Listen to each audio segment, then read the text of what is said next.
The story opens up in a dungeon where a group of adventurers are trying to open up a lock to a door. Saitou's companions doubted him, but he proved them wrong by easily cracking the door lock. Inside, they opened the treasure box, hoping to find riches, but instead were met with a deadly monster trap that ensnared them, but fortunately, Eliza destroyed it with her sword. Disappointed but undeterred, the group continued on their journey, determined to find the real treasure. Saitou's past as a handyman in the previous world was not satisfying. He was constantly underpaid and had to argue with customers a lot. However, he found solace in fixing Eliza's helmet, which was a bit loose, and guess what? Eliza develops a crush on him. Maybe being a handyman isn't so bad after all. As Saitou journeyed on, he encountered a forgetful wizard Morlock, an older man who had already retired once due to his frequent memory lapses. He also came across a small wizard fairy Pan, who was a healer and charged money for her services. Saitou ended up making a shoulder bag for her, which made her incredibly happy. In return, Saitou asked her to heal Morlock's back. During a conversation about measuring units, Saitou discovered that the measuring units of this world are based on the weenie size of this kingdom's king. This guy going crazy nowadays, isn't it? The scene shifts to a dwarf named Yibumbo, who likes to dub himself as Heavy Magic Tank. While hanging out with Mavina, the owner of the item shop, Eliza disguises as a formidable armored warrior and strodes into the shop only to get embarrassed upon realizing Saitou has seen through her disguise. One day, a guy tried to trick Mavina by selling her a dull sword, but he was tricked instead as it was actually a mithril silver sword. The group then attempted to conquer a dungeon, but Saitou felt like he was holding everyone back as he couldn't fight. He asked Morlock to teach him magic, but he had absolutely zero magic power. To make up for his lack of combat ability, Saitou memorized Morlock's incantations so that he could help during battles. While trying to crack a treasure box, Saitou fell into a trap and thought it was the end of his journey. Saitou felt a deep sense of worthlessness and believed he could easily be replaced. Tears threatened to spill from his eyes, and just when he was about to give in to despair, Eliza and the rest of the group found him, making him believe despite his lack of magical and combat ability, Saitou is still an important part of the group. Saitou and his team were on a mission to fight a terrifying slimy hydra, but Eliza's fear of slimy monsters prevented her from joining the fight. However, Saitou and the others managed to slay the beast. Shockingly, Saitou revealed his hidden talent as a certified cook. He offered to cook the hydra for them, and with the use of a grill, he turned the meat into a mouth-watering dish. Even Eliza, who was initially scared of slimy things, couldn't resist the delicious meal. As the team continued their dungeon exploration, they stumbled upon a mysterious treasure box with a trap. Saitou, being the brave and curious one, decided to open it despite the danger. Unfortunately, he cut the wrong wire, causing a strange fluid to fall on Eliza's armor. It turned out to be iron-melting slime, which melted her armor and revealed her buxom, much to Saitou's embarrassment. Amidst their adventure, they encountered an elf and a healing saint. The saint's healing power was dedicated to the elf, but it was discovered that the saint was attracted to the elf and secretly wanted her to get hurt. Later, they come across a strong king who surprisingly chose to spare the life of a demon king and hid him away. This is definitely a messed up thing. Meanwhile, Pan, the moonlight fairy, asked for money every time she healed Morlock's back. It was revealed that her race was cursed by the moon goddess, and they would shrink unless they paid a golden coin on every full moon. Upon hearing about the curse, Saitou felt a strong desire to help Pan. Later, Saitou tries to open another treasure box but ends up activating a teleportation trap, which teleports him and Eliza into another area of the labyrinth where they face a formidable iron golem. Eliza tried to take on the monster alone while Saitou felt useless. In a moment of desperation, he remembered the iron-melting slime he had collected earlier and dumped it on the golem, allowing Eliza to defeat the creature. Unfortunately, Saitou sustained severe injuries in the process. Just as Saitou is about to lose his life, Eliza, who had been given a precious medicine by Morlock to heal her facial scar, decided to use it to save Saitou's life. She took a mouthful of the medicine and leaned in to give Saitou a life-saving kiss. Upon realizing what she has just done, Eliza runs after Pan to prevent her from revealing this intimate moment. In the land of magic and adventure, Saitou and Lafa stumbled upon a marriage consultant shop beside Navina's shop. To their surprise, the marriage system in this world was quite similar to Earth. As they were taking in sight, an older man arrived at the shop, and to their shock, it was none other than Morlock. Eliza, quick on her feet, pretended to be his granddaughter and took him away, leaving Saitou and Lafa amused. On another adventure, while clearing a dungeon, a succubus appeared out of nowhere and cast her magic on Saitou, who immediately fell in love with her. This did not sit well with Eliza, who attacked the succubus, forcing her to flee. However, the magic effect on Saitou lingered and he soon fell for Eliza. Just as he was about to kiss her, La Fampen removed the spell, leaving Saitou confused.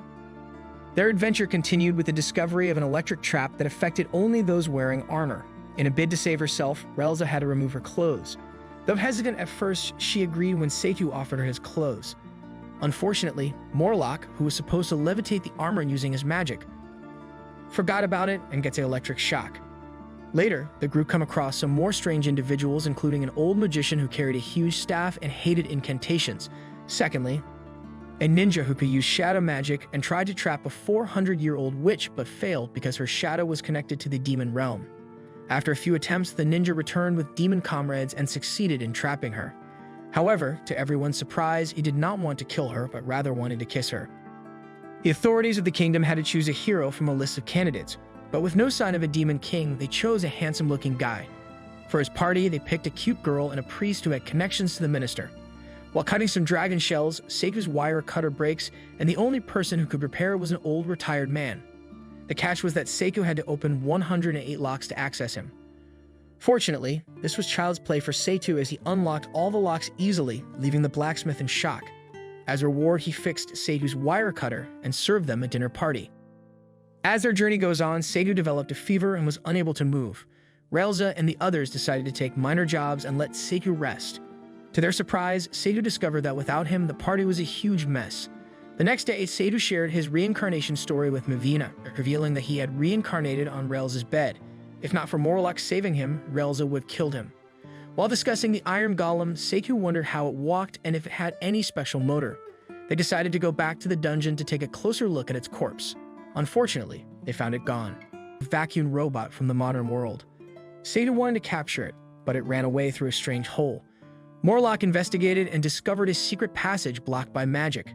He negates the magic and discovers a secret pathway that leads to a new part of the dungeon.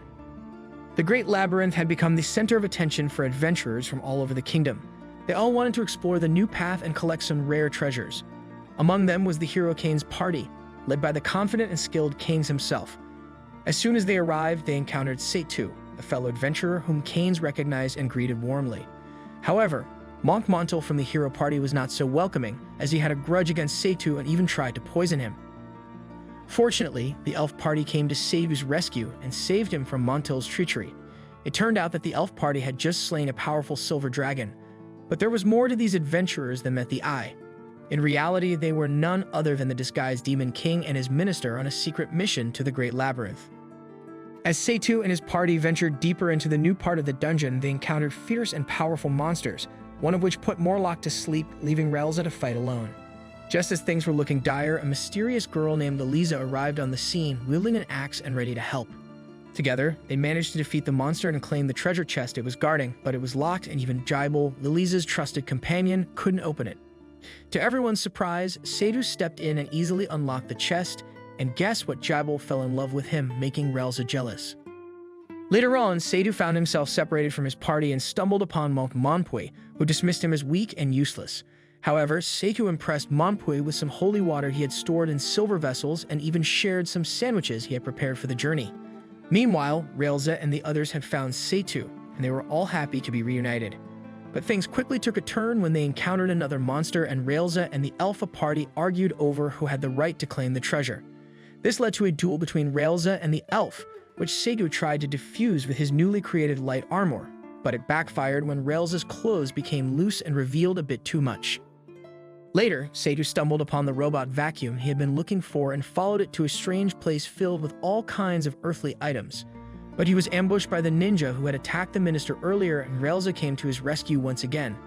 The ninja was about to strike Eliza down, but the dwarf from earlier appeared and saved her. It turned out that the dwarf recognized Morlock and showed respectable gesture towards him by calling him his master. On the other hand, Morlock had no idea about the identity of the dwarf.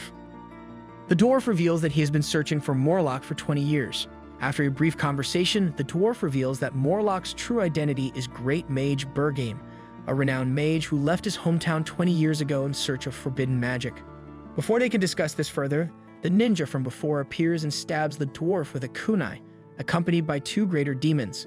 The ninja and his demon friends are searching for the witch's home to confess his love, but when he finds her, he is shocked to see how aged she has become. The witch reveals that she was cursed by a magician and that falling in love would cause her to age rapidly. Primace, a black crystal fairy, tells them that the only way to save the witch is to contact the time magician in the Great Labyrinth. The battle begins with Eliza fighting the ninja and Lafa supporting her. Morlock and Saitou assist the dwarf in fighting the greater demons, but their attacks prove ineffective. Eliza and Jibel follow Saitou, hoping to discover something big, while Monpoy the elf and the hero join the battle to help. Lafampan and the elf's healer use holy magic to eradicate the demons, but the assassin jumps in and takes the hit instead, claiming that they are comrades. Primace reveals her secret ability to store black magic in her wings and tear them apart to use it, but she has avoided it by overeating and making herself look less appealing to adventurers. However, when Kisurugi tries to tear her wings, she musters up the courage to do it herself and summons a powerful black spirit that injures the elf. The battle against the spirit had taken a turn for the worse. Franlo's ear was cut off by the spirit's powerful laser beam, leaving her in shock and pain. However, Ninia, with her powerful magic, was able to heal Franlo's wounds and bring her back to a stable condition. Despite the efforts of the 7 thunder gods and their magic spells, the spirit remained too powerful to be defeated.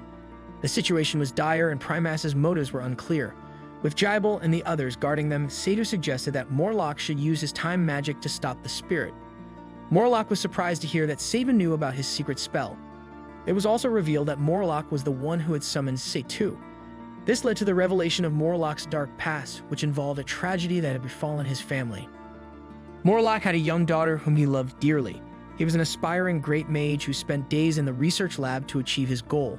However, he was so consumed with his work that he didn't come home even when his daughter was seriously ill. When he finally received his official degree, he returned home to find that his daughter had passed away. Devastated by the loss, his wife left him and Morlock was left to deal with his grief alone. In his anger and despair, he stumbled upon a book about time magic and a magician who lived in the depths of the Great Labyrinth. The magician promised to teach him time magic if he defeated him in a battle.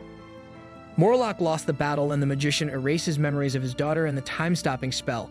Saitou had memorized the spell and helped Morlock to cast it in the present.